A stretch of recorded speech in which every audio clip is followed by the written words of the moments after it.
क्या दुनिया भर को क्रूड ऑयल बेचने वाला रशिया अब खुद तेल की एक एक बूंद के लिए तरस गया है? क्या यूक्रेन ने व्लादिमीर पुतिन के सबसे बड़े आइल यानी उनकी इकोनॉमी की लाइफलाइन ऑयल रिफाइनरीज पर वार करके पूरे रशिया को घुटनों पर ला दिया है? सवाल बड़ा है। जो देश आधी से ज्यादा दुनिया की गाड़ियों का फ्यूल सप्लाई कंट्रोल करता है, वहां के आम लोग आज पेट्रोल के लिए घोड़ों और साइकिलों पर आने को मजबूर हो चुके हैं। पेट्रोल पंप पे लंबी लाइंस हैं और अब रशियंस कह रहे हैं कि भैया गाड़ी चलाने से बेहतर तो मैं साइकिल चला लूं।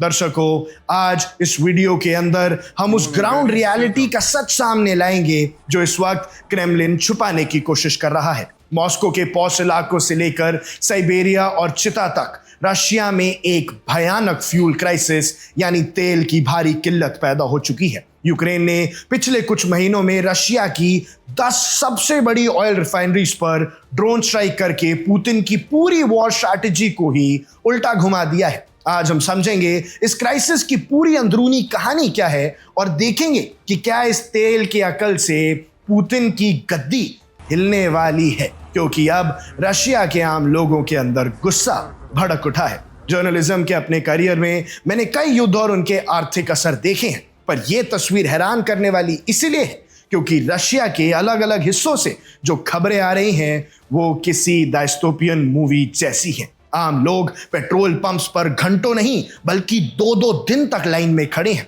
क्रास्नोडार और गेलेंजिक जैसे शहरों में लोग सुबह 5 बजे से गाड़ियों में सो रहे हैं ताकि उन्हें थोड़ा सा पेट्रोल मिल सके। हालत ये हो चुकी है कि पेट्रोल पंप्स पर आम लोगों के बीच मारपीट और स्कफल्स हो रहे हैं, यानी अब आम रशियन ही दूसरे रशियन का दुश्मन बन गया है। अब सबसे सेवियर सिचुएशन है ट्रांसबाइकल रीजन के चिता शहर में। वहां लोग 36 घंटे तक लाइन में खड़े रहे। सोचिए, कई गाड़ियों का फ्यूल तो लाइन में खड़े खड़े ही खत्म हो जाता है और लोग अपनी गाड़ियों को धक्का मारते हुए नजर आ रहे हैं, एक दूसरे से लड़ते हुए नजर आ रहे हैं। और इसी अफरा तफरी के बीच एक नया ब्लैक मार्केट खुल गया है। लोग पेट्रोल की लाइन में अपनी जगह को 35,000 रूबल्स यानी लगभग $460 में बेच रहे हैं। जी हां दर्शकों, पेट्रोल की लाइन में लगने वाली जगह अब बिक रही है। दर्शकों, रशिया में ऐसा पहले कभी नहीं हुआ,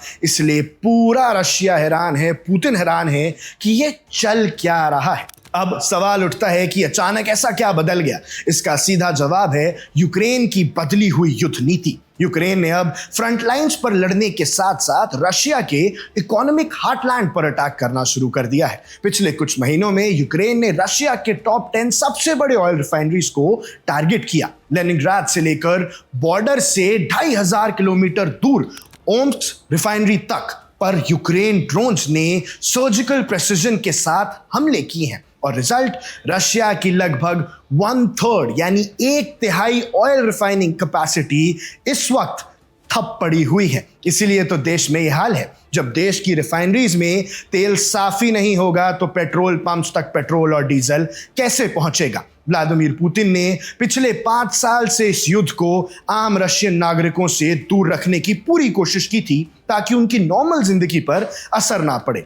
लेकिन यूक्रेन के इस असरदार वार ने युद्ध को सीधा मॉस्को और रशिया के हर घर के आंगन में लाकर खड़ा कर दिया है, जहां अब आम लोग दबाव बनाएंगे कि भैया बंद कर दो ये युद्ध, हमें कम से कम तेल तो दे दो हमारी गाड़ियों के लिए। इस फ्यूल क्राइसिस ने रशियन समाज को बदलने पर मजबूर कर दिया है। फ्यूल ना मिलने की वजह से लोग अब कारपूलिंग कर रहे हैं, बच्चों को स्कूल छोड़ने के लिए पब्लिक ट्रांसपोर्ट का यूज कर रहे हैं। लेकिन संकट यहां भी खत्म नहीं होता है। कॉमर्सैंट की रिपोर्ट के मुताबिक फ्यूल शॉर्टेज के चलते टैक्सी ड्राइवर्स ने लंबी ट्रिप्स कैंसिल करना शुरू कर दी हैं और टैक्सी के भाड़े आसमान छू रहे हैं। इससे भी ज्यादा चौंकाने वाली खबर रशिया के रूरल यानी ग्रामीण इलाकों से आ रही है। रशियन मीडिया चैनल मैश के मुताबिक वहां के किसानों और लोगों में काम करने वाले घोड़ों की डिमांड अचानक बहुत बढ़ गई है। लोग अब खेती लाकड़ी कटने और रोजमर्रा के कामों के लिए गाड़ी छोड़कर घोड़ा खरीद रहे हैं। वहीं दूसरी तरफ ऑनलाइन मार्केट प्लेसेस पर बाइसाइकिल्स यानी साइकिलों की सेल्स में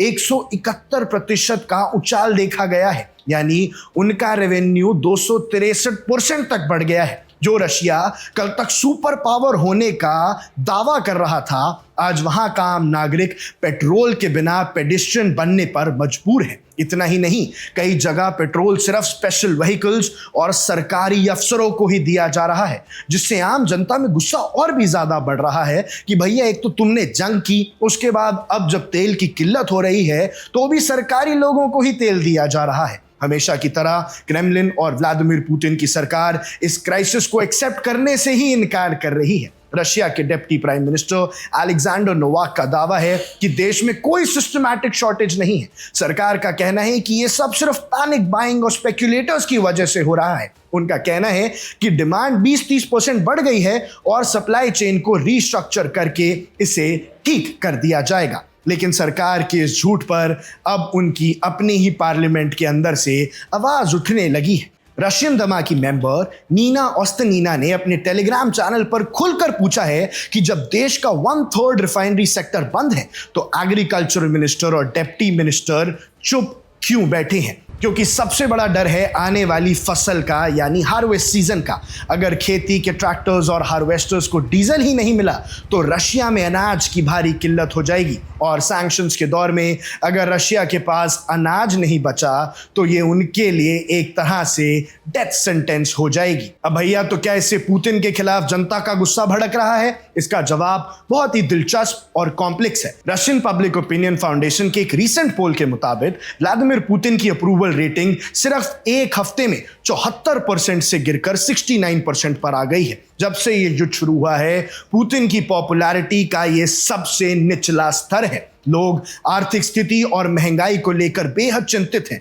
लेकिन जब उनसे पूछा जाता है कि क्या युद्ध बंद होना चाहिए तो यहां एक बड़ा पैराडॉक्स दिखता है। इंडिपेंडेंट लेविडा सेंटर की रिपोर्ट कहती है कि वॉर के लिए सपोर्ट उल्टा बढ़ गया है। 30% लोग अभी भी वॉर को पूरी तरह सपोर्ट कर रहे हैं, और पीस नेगोशिएशंस यानी शांति वार्ता के पक्ष में जो लोग पहले 67% हुआ करते थे वो अब गिरकर 60% हो गए हैं। यानी जनता परेशान है, गुस्से में है, पेट्रोल की लाइन में खड़ा नहीं होना चाहती, लेकिन फिर भी नेशनलिस्ट प्रोपेगेंडा के असर में युद्ध के खिलाफ खुलकर बोलने से डर रही है। मॉस्को के लोग कैमरा पर कहते हैं हमारे देश में किसकी गलती है और क्या गलती है ये आप खुलकर नहीं बोल सकते।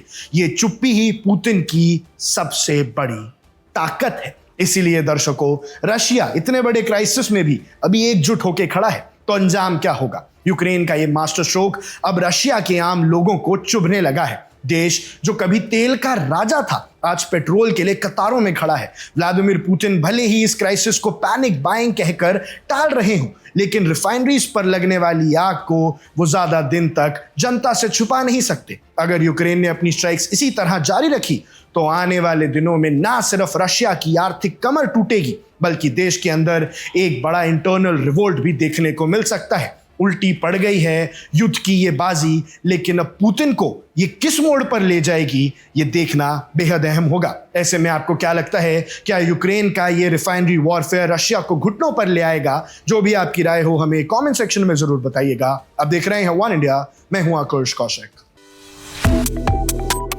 Subscribe to One India and never miss an update. Download the One India app now.